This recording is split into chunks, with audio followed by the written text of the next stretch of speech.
Pronto, liberado. Ok. Doutor Nayane, tudo bem? Tudo bom? Você tá mutadinha aí, hein? Só clicar no microfone. Isso. Liberou. Isso aí. Professor, boa tarde. Boa tarde. Você tá Agora bem? deu certo. Tá tudo bem com você? Com a Tá família? mais ou menos, tá indo. E o senhor tá bem? Tô bem. Ó, uma coisa que eu aprendi nesses últimos anos, que a felicidade plena ela não existe, né? É uma utopia. A gente sempre vai ter um probleminha aqui para resolver, outro. Às vezes é uma questão nossa de É saúde, às verdade. vezes é a questão de um parente, uma questão financeira. Aquela felicidade plena só existe no Instagram, viu? Né? É verdade, professor. Eu tava assistindo um vídeo esses dias, inclusive, sobre isso. Só existe no Né? Que as pessoas, Instagram. elas têm essa ideia da fantasia, né? Não. Pois é, professor, da última vez que a gente se encontrou, aconteceram algumas coisas aí que estão me deixando um pouco preocupada, né? Conta comigo, tá? Mais O que o senhor professor, você tem um amigo aqui, tá bom? Ótimo, professor. Como eu disse ao senhor, né, a gente tinha feito a transação híbrida, está ocorrendo, né, a parte da escritura que está regularizada e a parte da cessão de direitos e possessões. E aí, nesse nosso encontro de hoje, eu queria tratar pelo menos 3 coisas com o senhor. Fica à vontade. A primeira é que a gente está fazendo todo o levantamento para fazer a escritura, né? As certidões negativas, os documentos, enfim. E aí aconteceu que ontem o comprador, que era um dos sócios da imobiliária, faleceu. Ele era o que estava no contrato da gente, né? Ele e mais outro sócio, né? O seu Nardini, que é um senhor bem que surgiu com a área imobiliária aqui, sabe? E aí ele faleceu ontem, hoje a gente foi ao enterro dele. Nossa. E até então, no contrato social da empresa, não tem distribuição de cota parte, né? Mas assim, até então, nos meus conhecimentos, eu acredito que não vai alterar nada em relação ao nosso negócio, né? Lembrando que a gente já tem o contrato da promessa de compra e venda assinado e o valor do sinal, né? Que foi o valor de 50 mil. Já temos esses 2 atos já realizados. E aí aconteceu essa situação, né? E a outra situação que ocorreu é que uma das certidões de distribuição da Justiça Federal de um dos herdeiros está positiva em uma execução fiscal. E aí eu queria saber se o senhor entende se esses 2 fatos são atos impeditivos para lavrar a escritura. O cartório tem o princípio da autonomia, né? Então o cartório vai muito de um entendimento de um cartorário, do outro, normalmente do oficial do cartório, não dos escreventes, né? Os escreventes acabam acatando, mas em regra não, regra nenhum, não é um motivo para gerar um impedimento para a lavratura da escritura, não. Certo. Então, quando for fazer, no caso, a assinatura, né, dos compradores, no caso, vai assinar só o sócio que, no caso, o sócio que está, né, o segundo sócio, né, para fazer a assinatura. Somente um dos sócios. Somente o sócio. Precisa apresentar que houve essa morte, porque, assim, provavelmente o contrato social vai mudar, né? Então, tem que esperar esse quadro social, fazer a dissolução, todo aquele processo empresarial. Dissolução não, né? Aquela distribuição entre os herdeiros para fazer. Tem que investigar como é que é as tomadas de decisão da empresa, alguma coisa nesse sentido, ou isso não nos diz respeito? Não, em regra isso não nos diz respeito, né? Em regra a gente não tem uma obrigatoriedade nesse sentido não, viu? Pode ficar tranquila. Então, o processo ele vai continuar normalmente, né? Normalmente, não vamos ter nenhum impedimento, algo diferente disso não. Perfeito. Em relação à execução fiscal, essa certidão, ela está positiva, né? Deixa eu apresentar aqui para o senhor, que agora eu acredito. Ah, tá craque aí, né? Clica no computadorzinho, sinalzinho de mais, e eu consigo ver. Exato. Olha aí, a certidão. Ah, ela tá craque mesmo, já apareceu. Parabéns. Pronto. Essa execução fiscal foi a única que teve, né, na Justiça Federal, aqui de Pernambuco. Foi a única que teve problema. Mas precisa investigar, porque esse processo está sob segredo de justiça. né? Mas basicamente é um processo da DENIT, né? Que é o Departamento Nacional de Infraestrutura e etc., que é esse herdeiro, né? Que é o meu tio que está com essa execução. Você acha que esse fato da certidão estar positiva tem algum fato impeditivo nesse sentido? Não tem porque a ação de uso capião, né, ou a transação, isso não é motivo para impedir a transação imobiliária, né? Então, em regra não. Não é o uso capião, professor, a lavratura de escritura. Em regra, isso não tem que impedir, não. Vai muito do cartório, do princípio da autonomia, se ele entende algo diferente, mas normalmente não, viu? Em regra, não tem que impedir a lavratura da escritura, não. O máximo que pode ocorrer, dependendo do cartório, é ele falar, olha, eu vou ter que mencionar essa informação que fez constar na escritura pública, uma certidão positiva, para você assinar como terceiro de boa-fé, né? Como adquirente de boa-fé, o termo utilizado, né? Mas esse é o máximo. Normalmente o que eles fazem é isso, pedir para constar na escritura pública para tirar a responsabilidade em cima dele, entendeu? Entendi.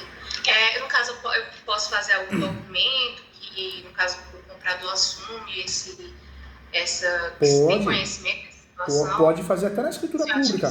Na própria escritura pública, pode fazer isso. Pode colocar que o comprador assume qualquer despesa, inclusive uma certidão foi positiva, ele está ciente, ele assume qualquer compromisso ou qualquer valor a acertar ou valor futuro. Dá para fazer isso também. Pronto. E seria ótimo isso, porque evitaria qualquer dor de cabeça, né? Isso. No caso, a declaração expressa que tem conhecimento e tá tudo bem, né? É verdade. Pronto. Outra coisa que eu queria falar com o senhor, eu conversei agora há pouco com um funcionário lá do tabelionato de notas para falar a respeito da escritura, né? Eu fiquei com dúvidas porque ele falou assim, assim, né? Na minha compreensão, pelo menos eu entendi que você não precisa apresentar um contrato de compra e venda, né? Então, o que eu pensei, que o contrato de compra e venda é a escritura pública. É a escritura pública. Assim, é a escritura pública. É a escritura pública. Mas para fazer a lavratura, eu não fiz nenhum outro documento além do contrato preliminar para apresentar. Aí o que eu imaginei, o que eu pensei em fazer, apresentar somente o recibo que os herdeiros receberam o valor do pagamento, fazer todos assinarem. Na verdade, alguns casos, né, nós fazemos um instrumento particular que é chamado de contrato preliminar. Preliminar ou compromisso compra e venda. Normalmente é utilizado por corretor, corretora, quando tem imobiliária no meio. É um contrato particular só para fechar o negócio. E aí, claro, a gente pode entregar isso para o escrivão, né, o escrevente ou para o oficial do cartório, e aí ele acaba lavrando a escritura pública com base nesse contrato, mas não é obrigatório. Porque a escritura pública, quando nós fechamos um negócio, uma transação imobiliária, ela pode ser feita de forma direta, né? Eu não fiz esse contrato. O contrato preliminar que eu fiz, na verdade, foi o contrato geral, né? Que ia acontecer da transação híbrida. Eu não sei nem se eu cheguei a mostrar o senhor, mas eu acho que eu mostrei. O contrato preliminar foi isso, foi esse. O segundo contrato seria a escritura pública e o terceiro seria a cessão de direitos possessórios, entendeu? Entendi. E aí, para não fazer mais nenhum outro contrato, também ter que recolher outras assinaturas, eu não fiz esse contrato para apresentar o tabelião.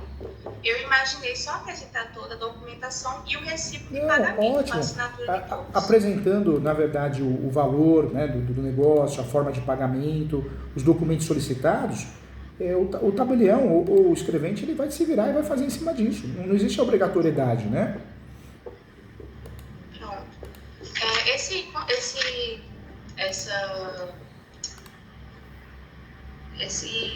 recibo, ele basicamente é um recibo que está diferente do recibo que a outra advogada do inventário sugeriu para apresentar. Por quê?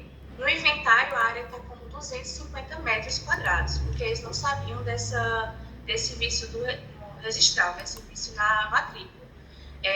Não sei se o senhor recorda da situação toda, eu já lida com tanta coisa, mas basicamente há uma averbação de uma venda do imóvel sem desmembramento. O senhor lembra dessa... Eu lembro, foi feita uma venda do imóvel sem desmembramento. Lembro sim.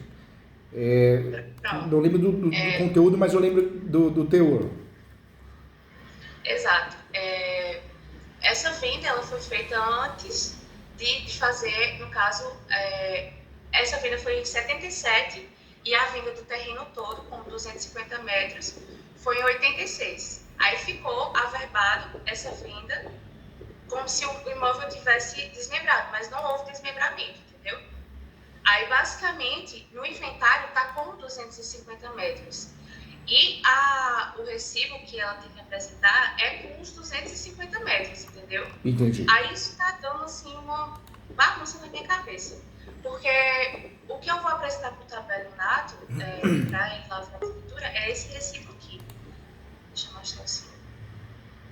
É um recibo simples, né? Um recibo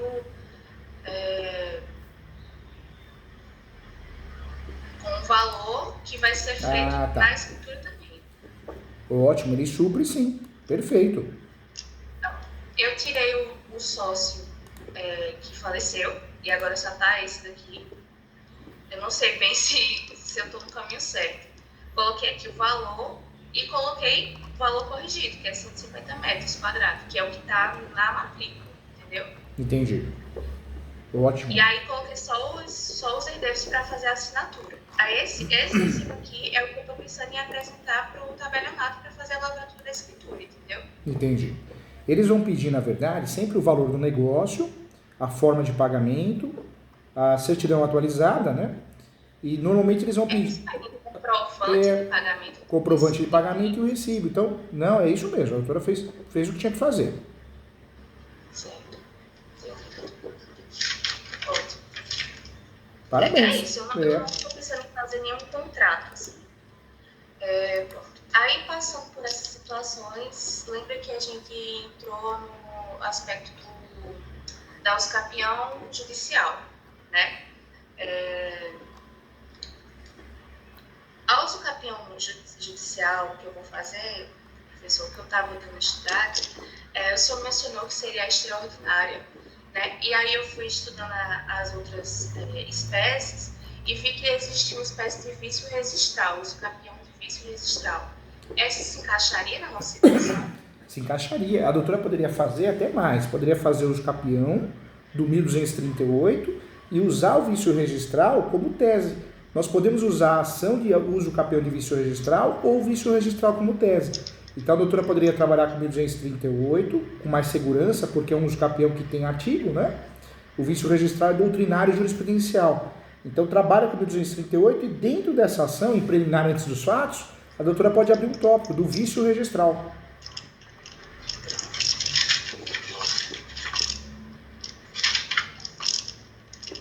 Estava dando uma estudadinha nas aulas da ESO. Ah, que legal. O uso capião seria o extraordinário, então ficaria o nome da ação assim, ação declaratória judicial de uso capião extraordinária social, só que nesse uso capião, a primeira preliminar seria do vício registral. Por que social, doutor? Porque o social na verdade, o Superior Tribunal de Justiça, ele decidiu que toda posse com mais de 10 anos, ela tem cunho social, ela tem vínculo ao princípio da função social da propriedade. Por isso, as ações de uso capião, onde a gente tem mais de 10 anos de posse, a gente pode finalizar social, porque ele cumpre a função social da propriedade, entendeu? Em relação ao valor da causa da uso capião, eu colocaria o valor venal? Ou não o valor venal. O correto é sempre o valor venal. Não. A única exceção é se eu tenho um contrato de compra e venda de posse, aí eu tenho outro valor. Mas o valor venal é o valor real da causa. É porque, na verdade, nós temos um contrato de posse, né? Porque, como eu disse, vai haver a transação híbrida, né? A gente está fazendo lavratura e o que seria de menor valor, doutora? O contrato de posse ou o valor venal? Usa o menor valor, porque gera um valor menor de custas, né?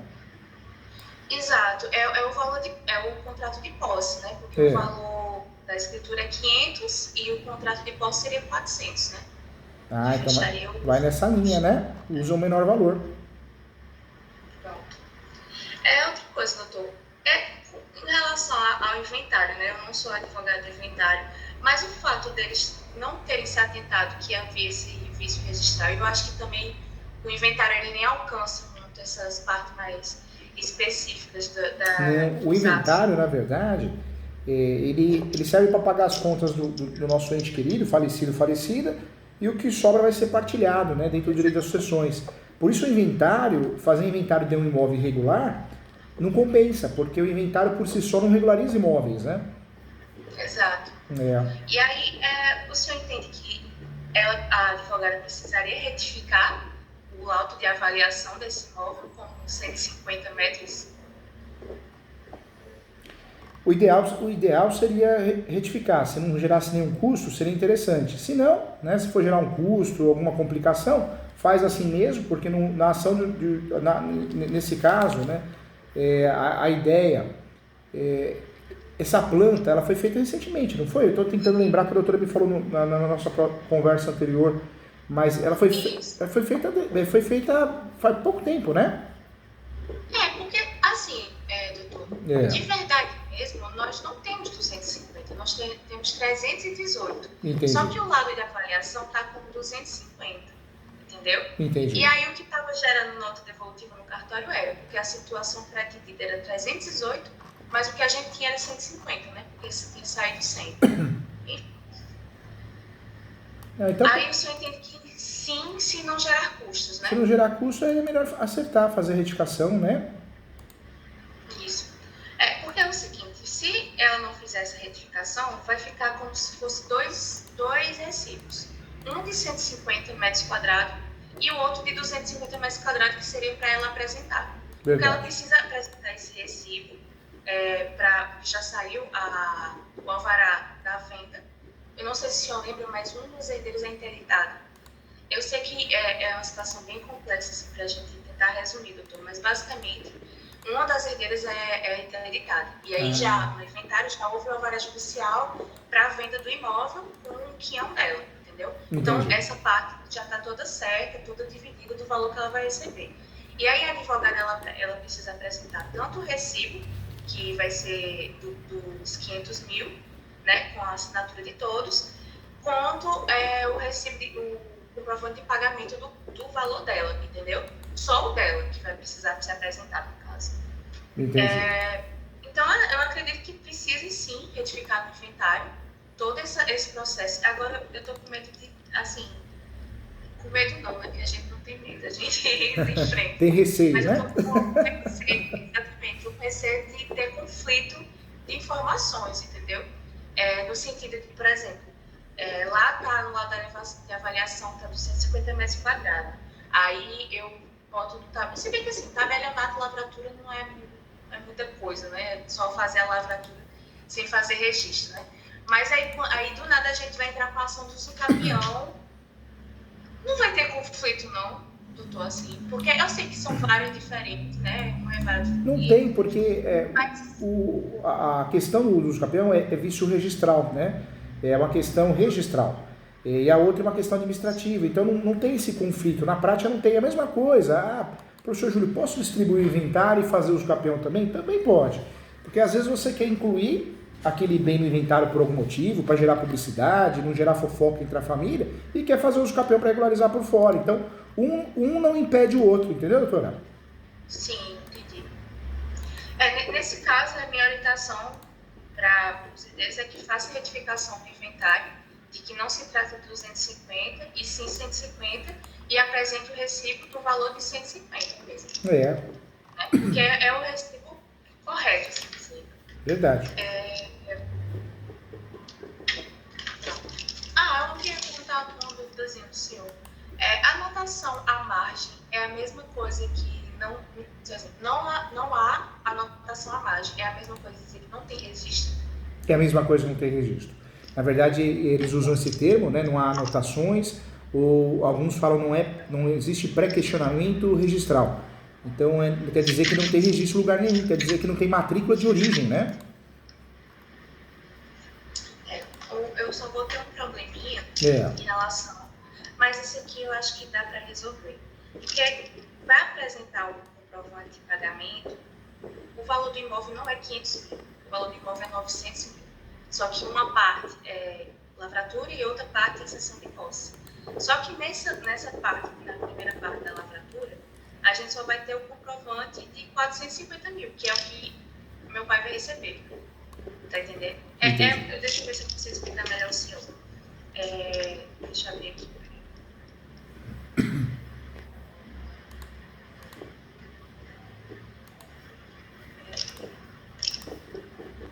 Pronto. Basicamente, esse é o valor ajustado, 900 mil, e aí foi dividido dessa forma, né? 50 mil de sinal, que já foi pago, essa parte aqui. Aí esse aqui é da interditada, que ela vai precisar apresentar esse comprovante no inventário, que é o que houve o alvará judicial, e esse aqui é os valores que eles vão receber, por quê? Eles foram meio que um comprando do outro. Tipo, meu pai comprou 3 quinhão, aí esse daqui comprou 2, entendeu? Aí ficou, dos 9 herdeiros, só sobrou esses 6, entendeu? 3 herdeiros saíram. Essa é a realidade. Mas o que a gente vai apresentar para o inventário é o recibo que eu mostrei ao senhor, que é 500 mil e esses valores aqui de cota parte, entendeu? Entendi. Pronto. Então, assim, o recibo que a gente vai ter no maior valor que comprova isso aqui é 450 mil. E a mesma coisa, você vê como que é, né? No uso capião, a gente consegue reduzir o valor da causa. Nós podemos ir no valor venal, se o valor do contrato é menor, nós vamos no valor do contrato, de uma escritura pública não registrada, uma carta de arrematação, uma carta de adjudicação. Agora, você vê como que é, o cartório, ele vai olhar todos os documentos. O documento que ele achar o maior valor, ele vai cobrar em cima daquilo, né? Você vê como que é, né? Mas, só por exemplo, se eu apresentar esse recibo aqui, eu preciso comprovar todos os PIX de todas as pessoas para o cartório? Não porque você tem esse recibo. Esse recibo é o recibo geral, né? De quitação, né? Esse recibo só, o senhor acha que é suficiente? Não precisa apresentar comprovante de pagamento, não? Não precisa. Na verdade, o recibo por si só ele já faz prova disso, da quitação plena, né? Perfeito. Inclusive, esse recibo vai também fazer parte da anuência dos herdeiros da venda, né? Porque vai ter a assinatura de todos. Verdade, vai sim. Outra coisa, professor, o senhor tem como dar uma olhadinha no meu contrato de cessão de direitos de posse? Claro, com certeza. A doutora quer abrir aqui, quer botar ele. O que é melhor para a doutora? Não, eu vou mandar aqui. Eu vou compartilhar aqui agora. Tá bom. E depois que pega o jeitinho da plataforma, é muito bom, né?